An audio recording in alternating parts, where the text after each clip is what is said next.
Good? Good evening.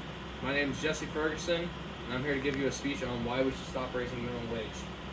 Does anybody in here remember when things at the Dollar Tree actually cost $1, or when McDonald's had a dollar menu, and things also only cost $1? Those days were a long time ago. But with the rise of inflation, things are beginning to cost more and more each day, and it's especially prevalent in Oregon.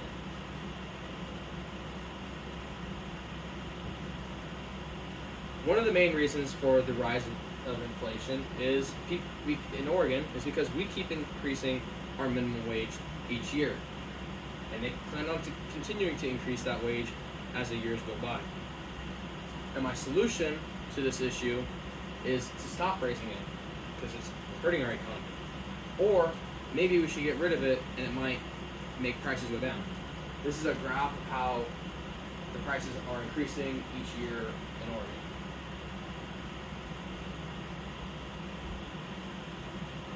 So, in this speech, we'll be going over four different reasons and crises that we have on our hands. The first main point will be how increasing minimum wage is leading to businesses raising costs and on their products and services, and then how our second main point will be on how that connects to the middle class families, causing them to struggle more financially because their pay is remaining static and not increasing at the same time. And third point will be how it's a social mentality of people wanting to be paid more money for doing minimal requirement work. And then finally, for our last and final point, I'll be going over what I think the best plan of action is to fix our rising prices that we're dealing with, and give good pay for our employees. So, starting off with how prices are increasing each year due to the rising minimum wage.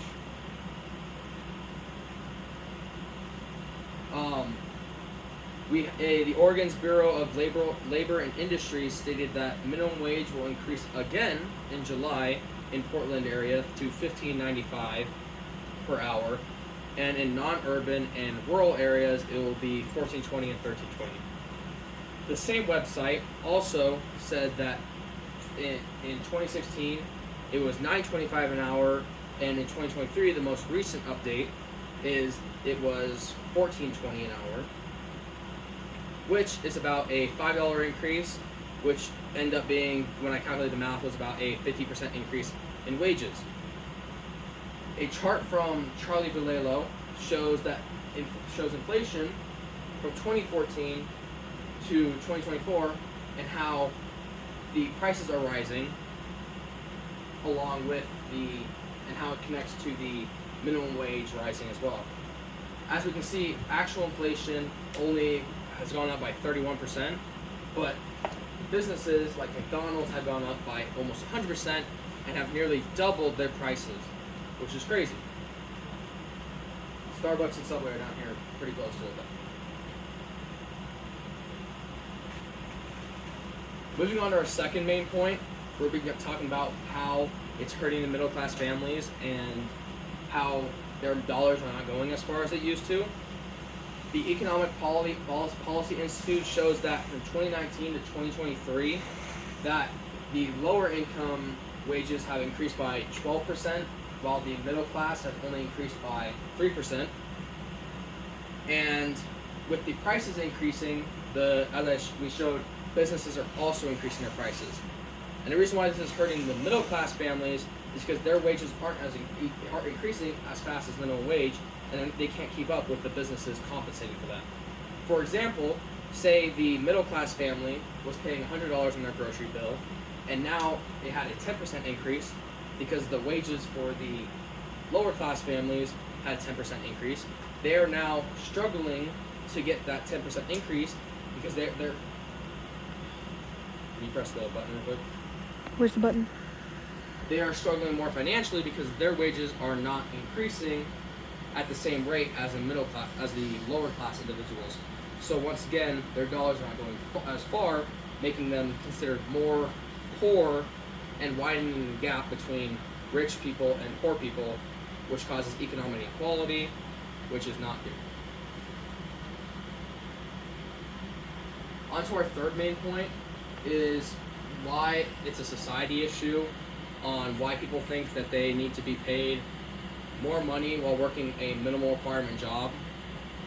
And the Center of American Progress lists some reasons of why people would want to have the minimum wage increase. And one of them is to reduce economic inequality, even though it's kind of pushing towards more economic equality, while also providing livable wages. Now, these are really good reasons for increasing them, but in my opinion, instead of trying to increase minimum wage, you should work for getting a better job that pays a little bit more. For example, doctors get paid more money because they went through a lot of school, had a lot of different classes they had to take, and had to meet a lot of requirements just to get that stuff. So in return, people pay those doctors more money because they're more experienced and they're not as high in demand. While McDonald's workers are not very high in demand because there's just a bunch of them. You could also, if you don't want to go to college for multiple years, you could end up going to a trade. Trades, you get basically paid to work as a welder or an electrician. While minimum wage jobs shouldn't stay for the high school student that's trying to get some work experience in before they go on to a trade or high school, or the elderly trying to compensate for any lost income during their retirement. On to my fourth and final main point, and basically my solution to the problem, is to stop raising the minimum wage. Or if maybe stop raising it, we should get rid of it. And the reason why I say we should get rid of it is because, as we've seen, raising it is causing prices to increase, which means if we stop raising it, prices won't increase as much and will only increase during inflation. So, or if we were to get rid of it, we could possibly cause it to go backwards and make prices go down lower, since businesses are no longer going to be needing to pay their employees as much, and so forth. It also creates competitive wages. For example, if Taco Bell was paying their employees $15 an hour and McDonald's was paying their employees $7 an hour, those people would rather work at Taco Bell, and Taco Bell would have more employees than McDonald's. And for McDonald's to, get more employees, they would have to increase their wages to $15 in order to compete with Taco Bell, thus causing them to find a middle ground between how much people are willing to work and how much they're willing to pay. In conclusion, based off of everything I said, I still believe that we should stop raising minimum wage and cause it to decrease or get rid of it, because it will cause prices to also decrease, and it causes competition between the economy. An example we saw last time we had a competition between the economy was during the Cold War, when we were competing against the USSR. We were competing against them to see who was a better superpower, and because of that, we ended up thriving as an economy. We were like the number one people, just selling out things, taking things in. We were making a lot of money. So it will cause businesses to make more money, also allow the employees to make more money. And all I ask is, after you've heard this speech, you don't have to listen to all these statistics, you have to listen to all of it. But next time when you're voting, and if you're going to be voting in this upper thing, and the politician says that he would like you to vote and he would increase your minimum wage, don't listen to it, because even though he says he's trying to help you, he's actually making the economic inequality bigger than it was before. Thank you, and here are my sources.